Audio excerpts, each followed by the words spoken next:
तो आप सभी लोगों का आज के इस भगवत गीता क्लास में बहुत बहुत स्वागत है। आज का हमारा श्लोक संख्या है अध्याय 3, श्लोक संख्या 31। अध्याय 3 जैसा कि आपको पता है इसका शीर्षक है कर्मयोग। भगवान यहाँ कर्मयोग के बारे में बता रहे हैं।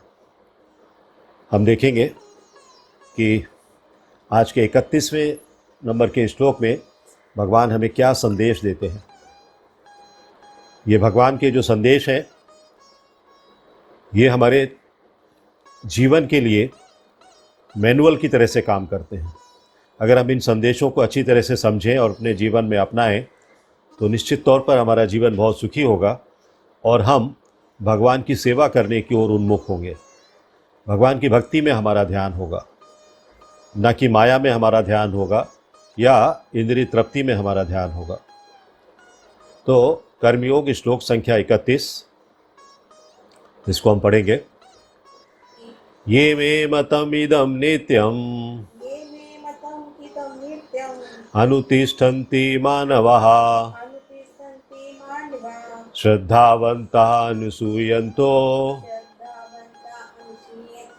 मुच्यन्ते ते अपि कर्मभिः। अभी इसका हम शब्दार्थ देखेंगे।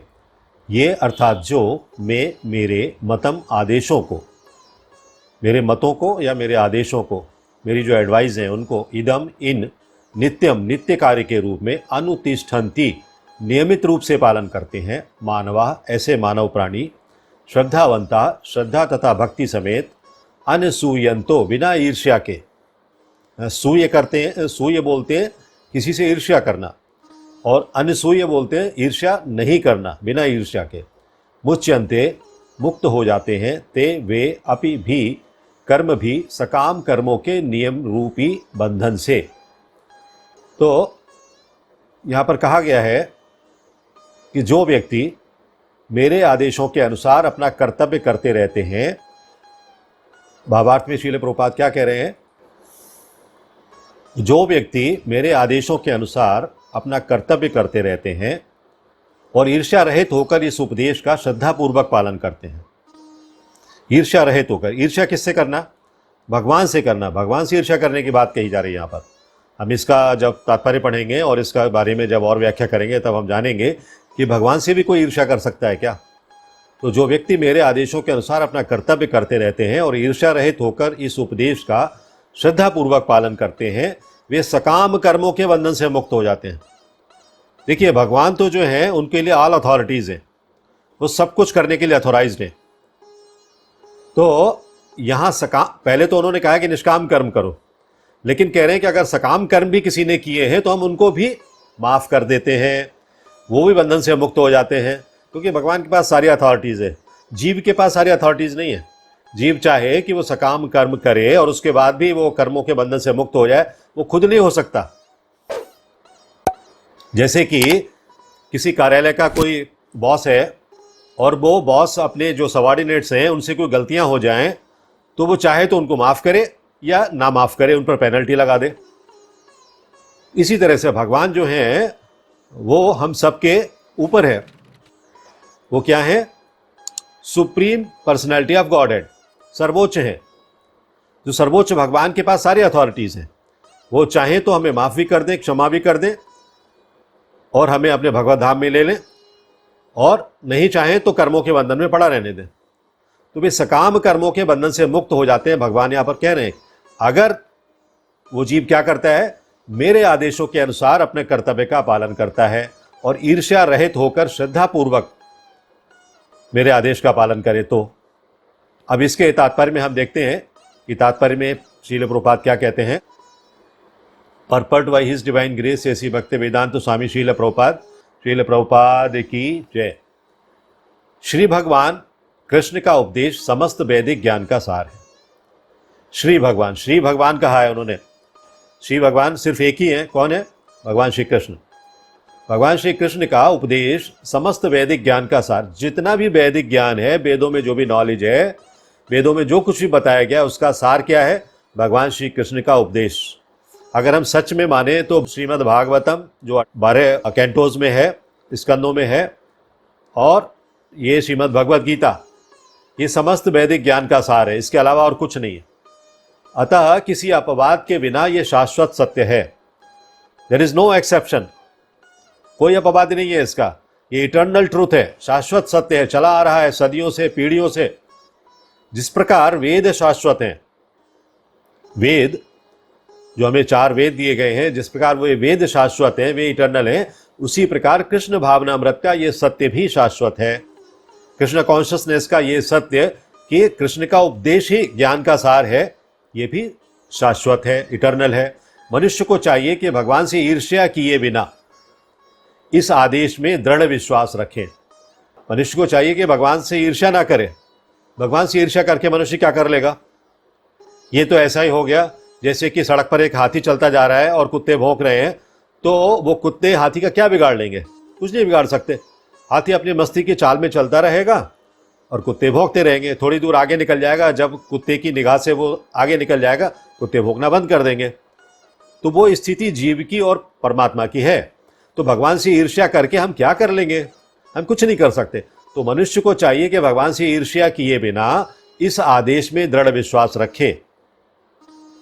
अभी आप सोच रहे होंगे कि कोई जीव भगवान से ईर्ष्या क्यों करेगा? हैं तमाम सारे ऐसे लोग हैं, नास्तिक लोग हैं, जो भगवान से ईर्ष्या करते हैं। वो कहते हैं कि भगवान कुछ है ही नहीं।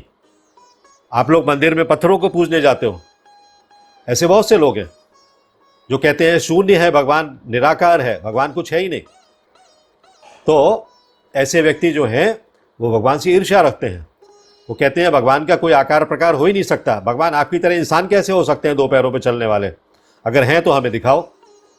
अभी उनको कोई ये बताए कि भगवान को देखना है तो ये प्रकृति को देखो ना पहले, और पहले उससे भी पहले अपने आप को देखो कि तुम इस शरीर में जो बैठे हुए हो, वो आत्मा जो है वो भगवान का स्वरूप है। तुम जो सवाल कर पा रहे हो, जो तुम्हें बुद्धि दी गई है, वो भगवान ने ही दी है। तुम जो भगवान पर क्वेश्चन मार्क आज लगा रहे हो, वो बुद्धि किसने दी है? भगवान ने ही दी है।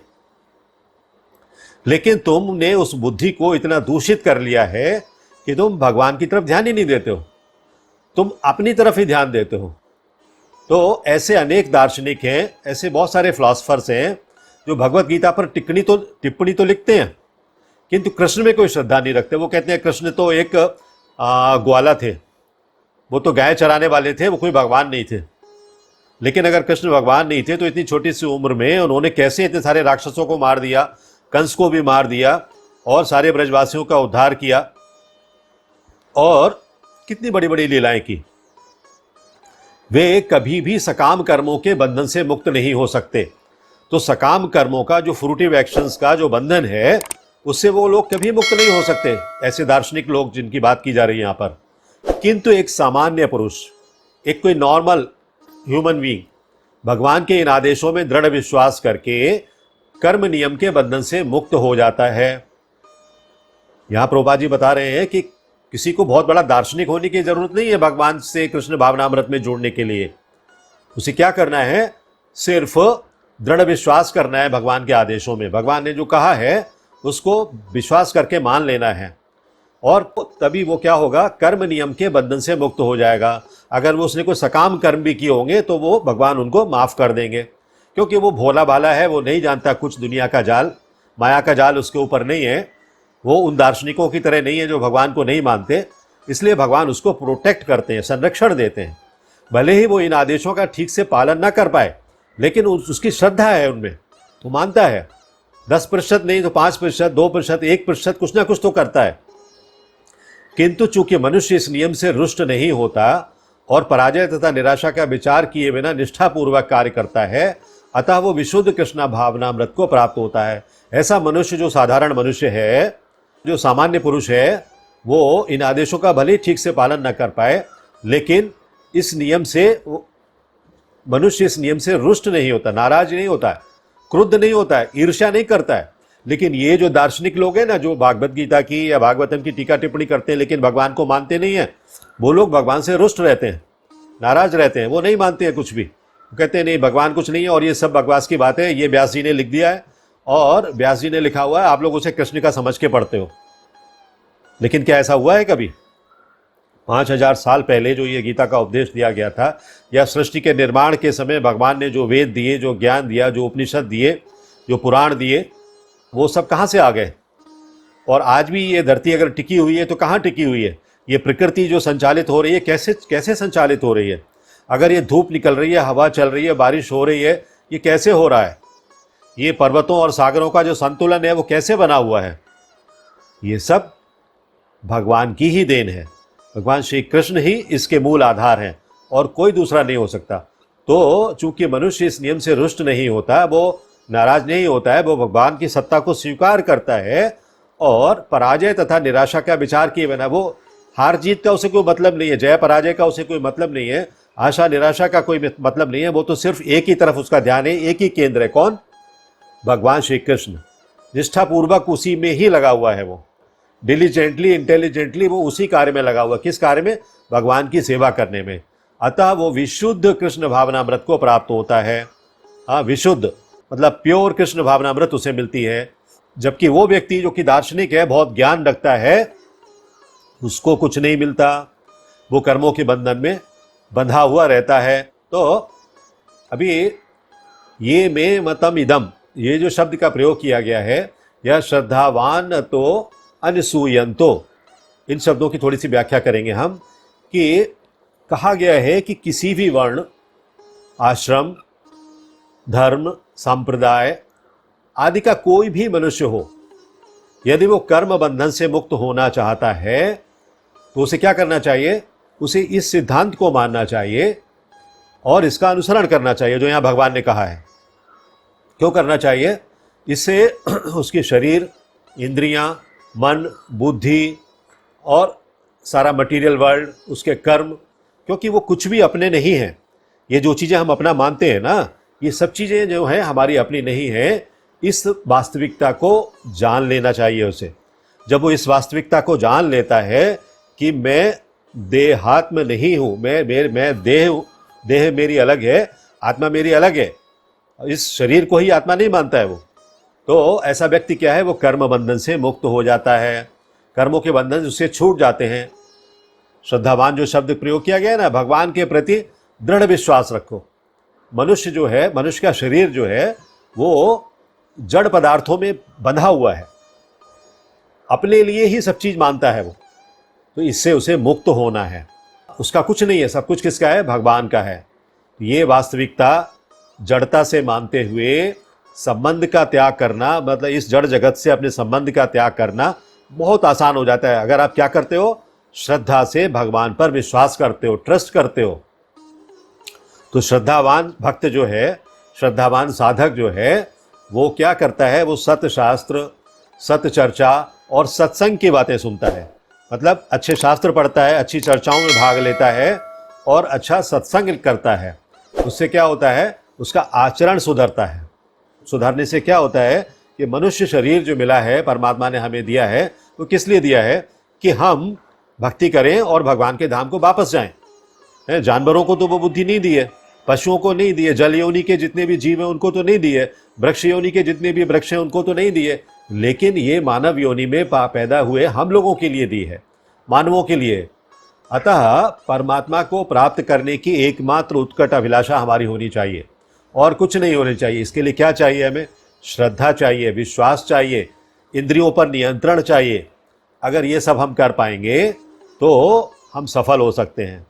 वास्तव में अगर हम देखें, हमारा क्या है इस जगत में? हमारा कुछ भी नहीं है।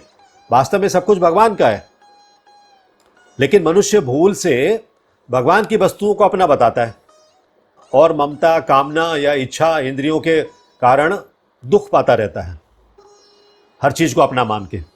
अगर हम हर चीज को भगवान का मानेंगे तो अगर उसका क्षति भी हो जाए, वो मान लीजिए बाढ़ आ गई और वो चीज चली गई, तो हमें उसका दुख नहीं होगा। भगवान की थी, भगवान ने दी थी, भगवान ने ले ली। हमें 2 साल व्यवहार करने के लिए दी थी, उपयोग करने के लिए दी थी, हमने उपयोग कर लिया, अभी भगवान ने वापस ले ली। तो ये धारणा से हमें दुख नहीं होता है। लेकिन अपना मानकर बैठने से, मैं 2 लाख रुपए लगाकर इसे लाया था, मैंने ये किया था, तो फिर उससे अपने कर्मों के बंधन में हम बंधे हुए हैं। तो ये अपनापन का जो त्याग है, ओनरशिप का जो त्याग है, मनुष्य का उद्धार करने के लिए है, ताकि वो सदा के लिए सुखी हो जाए। हाँ, भगवान अपनी सहज करुणा से, अपनी मर्सी से अपने आप को सब कुछ अर्पण करने के लिए कहते हैं। भगवत गीता में कई जगह कहा है उन्होंने, सर्वधर्मान परित्यज्य माम एकम शरणम व्रजा। जब वो कहते हैं कि सब कुछ त्याग के मेरे पास आ जाओ, मेरी शरण में आ जाओ, मैं तुम्हारा उद्धार करूंगा, डरने की कोई बात नहीं। यहां तक उन्होंने कहा डरने की कोई बात नहीं, डरो मत। तो मनुष्य के कल्याण के लिए भगवान ने अपने आप को खुले में डिक्लेयर कर दिया है, ओपनली, कि आप हमारी बात सुनो बस। तो कर्मयोग का सिद्धांत मान लेने से क्या होता है, उसके द्वारा, उसके माध्यम से जब हम आचरण करते हैं कर्मयोग के सिद्धांत पर, तभी हमारा कल्याण हो सकता है। उसके अलावा हमारे कल्याण का कोई और जरिया नहीं है। भगवान श्री कृष्ण यही संदेश हमें देते हैं। अध्यात्म ज्ञान जो है या भक्ति का ज्ञान जो है, ये कर्म के ज्ञान से जुड़ा हुआ है। हमें निष्काम कर्म करने हैं, तभी हम भगवान की भक्ति ठीक से कर सकते हैं। हरे कृष्णा कृष्णा कृष्णा हरे हरे, हरे Ram Ram Ram Hare Hare. If you like this video, press the like button and share it with your family and friends. If you want to watch more such videos, please subscribe to our channel, and for getting updates, press the bell icon.